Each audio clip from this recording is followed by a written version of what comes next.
What's the story, Morning Glory? What is the word, Hummingbird? Thank you so much for clicking on my channel and for joining me for this review of Life After Lockup Season 4, Episode 44. No money, more problems. Let's get into Michael and Justine. So, Michael's 13-year-old son has moved in with him and Justine's children. They call him Little Michael, and Michael is thrilled to have his son there with him.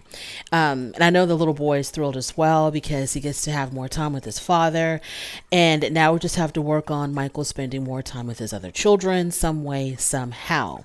So, Justine's happy about it. I'm pretty sure the other kids are happy about it to have another playmate in the house. I don't know how Justine's daughter's feeling about it because now she's even more outnumbered by all of these boys. So Michael got the permission to travel, so he's going to be able to leave the state of Pennsylvania. Now I'm only going to assume that a lot happens behind the scenes that we're not privy to. So when he got his permission to travel, I'm pretty sure that he was initially very excited about going to Rhode Island to be able to see his children more often. But for whatever reason, I'm just going to assume that they cut that part out and we didn't get to see that part. Because what we got to see was him being excited about going to Las Vegas with Justine to take care of his music business and I guess to look at some property because Vegas is one of the areas that they're looking into as far as where they're going to be moving to. So I'm just going to assume that we didn't get to see it, or maybe it was shown but I missed it when he got really excited about leaving Pennsylvania because he's going to be able to see his children in Rhode Island.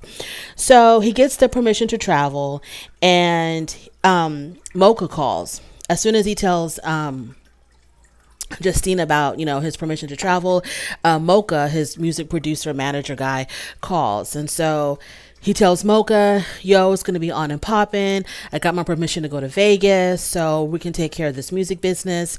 And Mocha's excited about it too. I don't know if Mocha's thinking that him and Michael are going to be, gambling, going to the casinos and going to the shows or to the clubs or whatever. But he's taking Justine with him. And so Mocha was not really happy about that. So Mocha says, well, if you have to drag your wife to Vegas with you, when me and you are hanging out, when it's just us boys, can you please not wear your damn wedding ring? Now, I'm thinking, I always thought that Mocha did not want Michael to wear the wedding ring because he needs to portray this persona that he is single, when he is promoting himself as, what's his name? Something Mills. When he's trying to promote his music and when he's doing shows and doing videos, they don't want him to wear his wedding ring because, you want to give this illusion that any woman can have you. I'm thinking that's what it is, but it seems like Mocha doesn't want him to wear his wedding ring even when they're not doing shows or not doing music videos. I'm not understanding what's going on with Mocha and his obsession with Michael not wearing his damn ring. But anyways, so we're back in the house now, and we find out that Anna, Michael's sister, is going to be coming over because she's going to be babysitting the kids while Michael and Justine are away in Vegas. Now, this is a reason why you can't be talking crazy to people, because Justine and Anna got into that really nasty fight with Michael's mother where, Justine was cussing them both out. They were cussing her out. It was an even exchange back and forth, all of them talking crazy to one another. And now you got to call up his sister and beg her for a favor to come and watch your children who are not even her nieces and nephews, and you just got done talking crazy to her.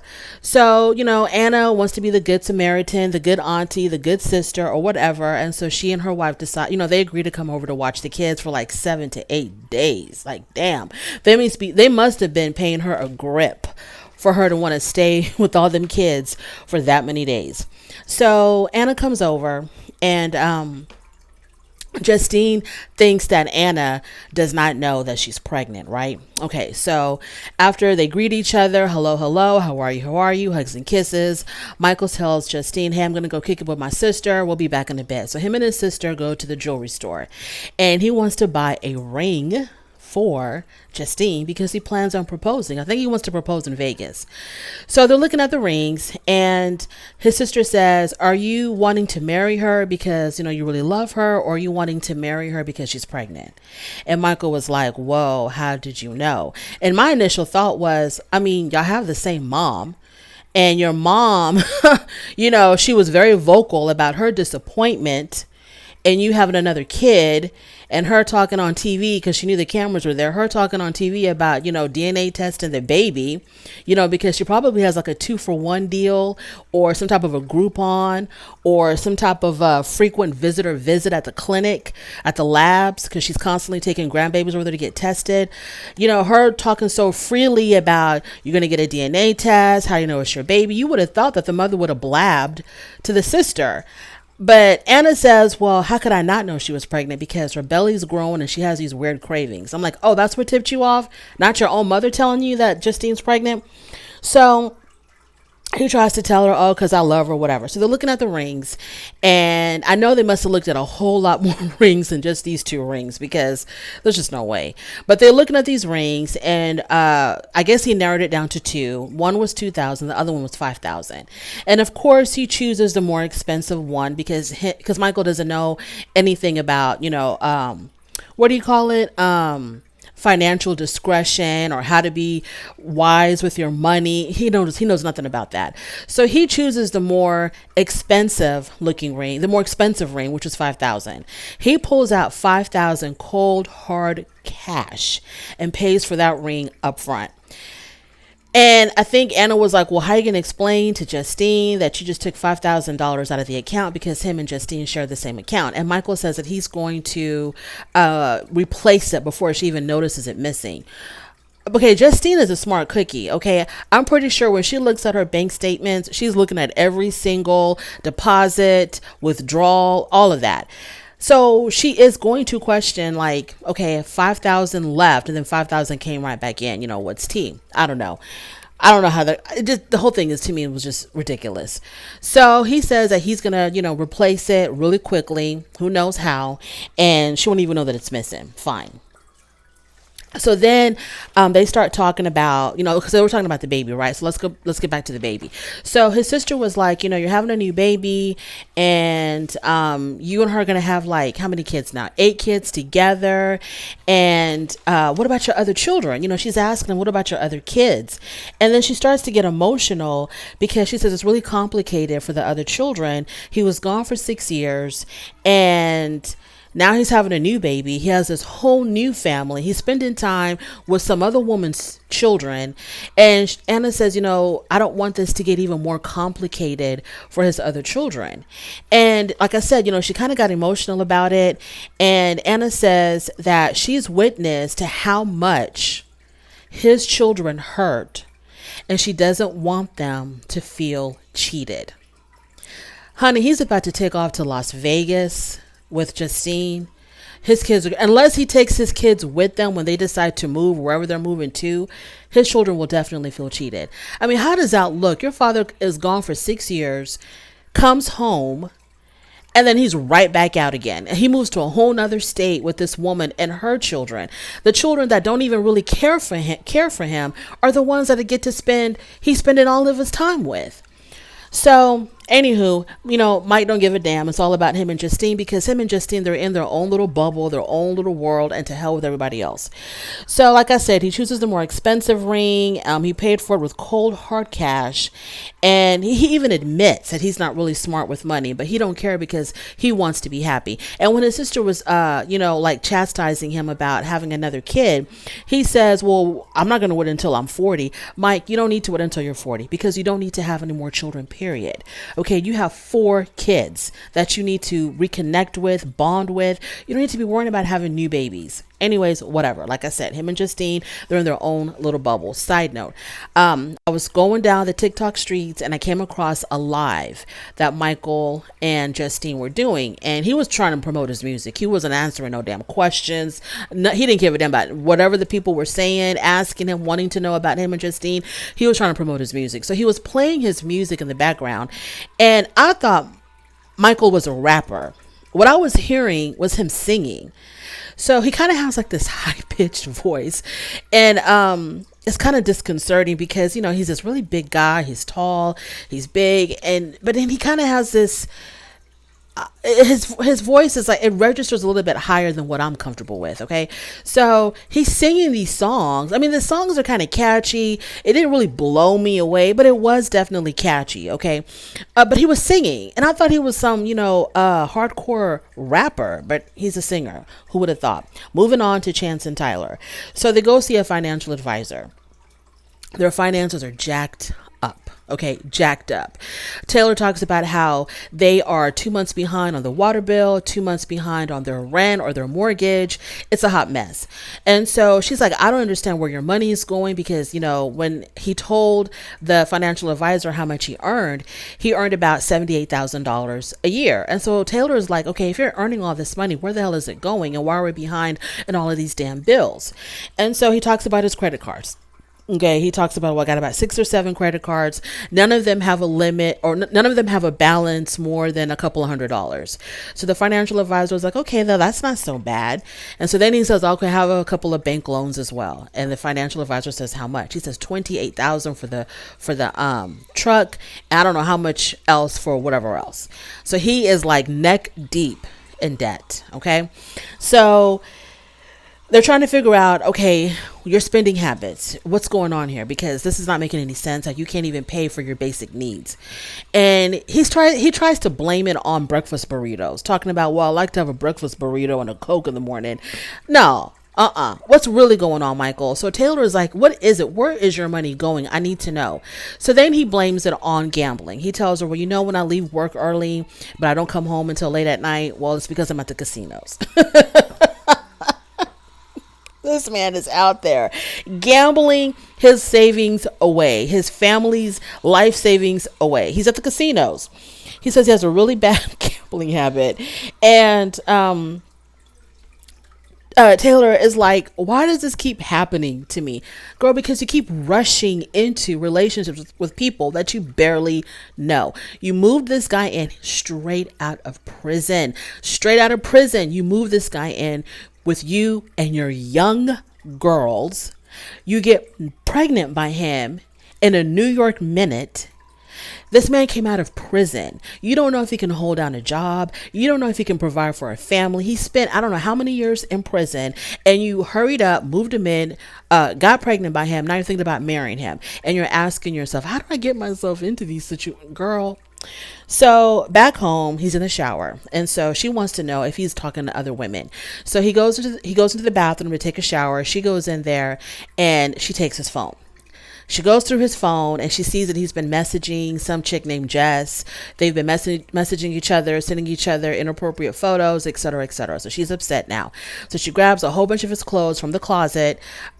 She yells some type of obscenity to him in the bathroom, and now she's in the backyard burning up his stuff. Okay, and he comes running out. Him and his gut comes running out, and he's mad at her. She's mad at him. The clothes are burning. I don't know where the kids are. So this relationship is crazy. This whole relationship is a hot mess. Moving on to Derek and Monique. Okay, my last review, my biggest concern over last week's episode, I was truly, truly, truly concerned about Aubriana's nails. And I had every right to be, because her nails were all broken. Okay. They were all broken, and her fingers were bloodied. And she said that she could hear her nails cracking while she was fighting Mo and her sisters. And I was just like, oh my God, I can just imagine the pain. I can just imagine, because those nails looked fresh. They looked freshly done. And she's up there, throwing punches and fighting and pulling on hair. Her nails were gone. And she was holding her fingers up. She was holding her fingers up like this. Like, she couldn't even hold her fingers up. And it was bloody. It was horrible. Horrible, horrible, horrible. I can only imagine the kind of pain that she was in. She couldn't even open the door. She couldn't even drive. She had to ask Elizabeth to drive because she was in so much pain with her fingernails. My God. So the sisters blamed Derek. They're like, you set us up. You wanted us to fight. That's why you brought us here out to the park. Because if he really wanted his sisters and Monique and her sisters to all get along, I'm thinking he could have taken them to a damn restaurant or something like that. But you bring them out to a park. yeah, you did set him up to fight. You knew this was going to happen. Derek, you knew that this was going to happen, or you knew there was a possibility of it happening. Maybe you weren't hoping for it, but you knew the probability was extremely high that these women were going to get into it with no type of referee or mediator or anything like that. They should have been like in a restaurant or something. But anyways, moving on. So the sisters blame him. He blames Monique. He says it was all Monique's fault because when Elizabeth and Aubriana had gotten back into the truck to leave, Monique came up and she just started yapping at the mouth and prevented them from leaving and, just egging them on. And then her other sister was egging them on too. And so that's what started it. Okay. It was everybody's fault. Everybody involved was at fault because at any moment, any one of them could have just been like, you know what, I'm not going to be involved in this clownish mess and I'm out of here. But no, they all wanted to rumble and that's what they all did. So they're mad at Derek. He's mad at Monique. Monique and her sisters, they're gone by now, right? They've already left the parking lot. So Derek tries to hop into the truck and Aubriana was like, where you think you're going? You're not riding with us. Get out of here. And he's like, I can't ride with y'all. And she's like, hell no, you're not going to ride with us. She goes, I don't like you right now. So they push him out. Aubriana pushes him out. So he's got to Uber it back home. Monique says that she is done with trying to make up with Derek's sister. She's done with that. Who knows? Oh, and Elizabeth, she was pretty scratched up too. Her arms were scratched up. Poor Aubriana's nails were broken. Some people said that that the sisters, Derek's sisters, came there with the intention of fighting. Now with those nails, they didn't. There's no way they came there with the intention of fighting with those nails. But somebody had said that because Elizabeth had on the hood on her head, she was trying to protect her hair. So she came for a fight because she had her hair protected underneath that hood so that it wouldn't get pulled out. I don't know. They all knew what was up. Moving on to Eris and Cameron. Okay, so they're out furniture shopping, right? They go furniture shopping for their new house, and Eris was asking Cameron, like, okay, so how are you making your money? Because he was like, anyways, she was like, how are you making your money? And he don't like that. He don't want to be questioned about how he makes his money. He doesn't want to be questioned on how he spends his money. So later on, they meet up with Eris's friend Priscilla, who used to be a CO, a corrections officer. So they're all at the beach. It's Eris and Cameron and Priscilla and I think what's her name? Lena, Eris's daughter. They're all at the beach, spending time together. So Cameron and Priscilla, they have a conversation, just the two of them. And so Priscilla's trying to feel him out. She's trying to check his temperature to see, okay, what's really going on between you and my friend? Are you really up for this to take care of her and her daughter? How are you going to do this? She's really like, putting him through the ringer. And Cameron, he don't like it. He doesn't like the fact that the friend is questioning him, that the friend is interrogating him, like basically like, are you really able to take care of Eris? He don't like that. He says, I don't got to answer to no woman other than my own woman. Only got to answer to one woman only, and that's Eris. I don't have to explain myself to nobody. So then Cameron, so Priscilla, she expresses her concerns of whether or not he's going to be able to stay in the relationship long term. And Priscilla also had a conversation with Eris, and she was asking Eris told her, evidently he's got money. I just don't know like how he's making his money, where it's coming from. And Priscilla was like, don't be dumb. Don't be stupid. Ask him. Ask the questions of how he's making this money and where this money is coming from, because you don't want to get yourself involved in a situation where, you're in trouble and you got to worry about your daughter. Ask the questions. So I don't know if she's going to have the guts to do that, because Cameron is like, it's nobody's business but my own. Oh, he tells Priscilla, I've never had a job in my life. I've hustled my whole entire life. And so I'm wondering, for someone who's never had a job their whole entire life, how are they going to get back on the straight and narrow? How are they going to resist the temptation of easy and fast money? How are they going to be okay with making, a couple of thousand a week or whatever, or 600, 700, 1,000 a week? How are they going to get through all of that? How are they going to be able to, have the patience to know that, from I'm going to have to work hard. I'm going to have to start at the bottom and work my way up to the top, when they can just go hustle and do something, for a real quick and make a whole bunch of money in a short amount of time. I don't know. We'll see. Moving on to Sean and Sarah. Not much to say here. Sarah brought her little girl to the park so that she can meet Anthony, who is her daughter's real father.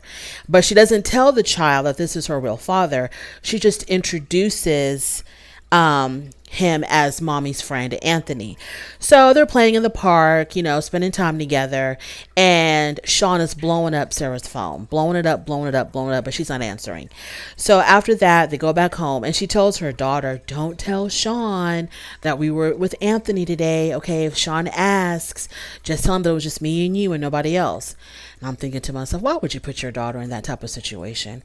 What is wrong with telling Sean that, the father of your child contacted you or reached out to you or whatever, and he wants to meet his daughter? Like, why can't you just, now you got your daughter trying to lie. You're trying to, teach her, like, when you're in a situation, it's okay to lie. Come on now. So they get home and Sean's got this whole romantic evening planned out. He bought an inflatable hot tub that he has set up in the living room, and the little girl wanted to play in it, but they told her no. And I was like, no, let that little girl play in that hot tub before it gets contaminated. Okay, before y'all get in it and contaminate it. But they told her no, and so the little girl goes to sleep, I guess. And so Sean gets in and he's ready to have a really romantic evening with his wife. And Sarah, she's just too discombobulated after her visit with Anthony, and she's just not in the mood. And so he gets upset. He thinks, is she trying to leave me? Why doesn't she want to spend time with me in this damn inflatable hot tub? I bought these damn Walmart balloons, and she don't want to spend no damn time with me. Okay, y'all gonna figure it out. Okay, y'all figure it out. Moving on to Lindsay and Blaine. Lindsay's a very pretty girl. Blaine is a very handsome guy. I think Blaine is very good looking. I think he has really pretty eyes. The two of them together, I think they make a really attractive couple. I hope that they stay, because I think that they are good for each other. Lindsay needs some damn stability in her damn life, and I think Blaine may be the one to provide it for her. I don't know. But anyways, it's really irritating to me that Blaine is not telling her that he's not facing 19 years anymore, that he's chosen to do the house arrest instead, and he doesn't have to pay the $15,000-$20,000 or whatever that his lawyer quoted him. His lawyers cut him a deal. He doesn't have to go to prison. He can do his time at home under house arrest, even though it's going to be uber strict of his whatever the conditions are. He can't do this and he can't do that, and he can't travel, and he can't live with certain people, and he can't hang out. We get it. It's going to be like prison, but prison in his home. Just hurry up and tell her. Like, I'm so sick and tired. I hate it when there's a secret that everybody knows about, including the viewer, but then the person who really needs to know it doesn't know it yet. And it's just so frustrating just to go through this very slow process of him eventually telling her the good news that he's not going to be going away to prison. She's at the store with her daughter. Oh, she meets his dad. Okay, that went fine. The dad liked her. She's okay with the dad. The dad talked about them possibly getting married. And Lindsay says she's not ready to marry Blaine until she can figure out what's going to happen with this whole prison situation. She wants to help him. She wants to help him pay for the legal fees so that he doesn't have to go to prison. And so she's calling up people who owe her money. And my question was, what is the incentive of these people paying her the money that they owe her? What if they don't pay it? What is she going to do?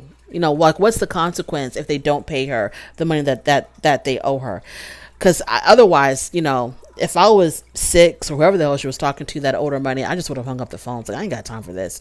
But anyways, so he wants to surprise her. He wants to do this big whatever, and he wants to surprise her. And I'm just like, oh my God, when are we going to get to it? When are we going to get to it? By the time he tells her, she's probably going to already have broken up with him and, you know, met somebody else and moved into somebody else's house by the time he gets around to telling her that he doesn't have to go to prison. Anyways, thank you so much for joining me. I really do appreciate it. On your way out, don't forget to rate the video. If you like this content, please go ahead and subscribe, and I will definitely talk to you later. Bye.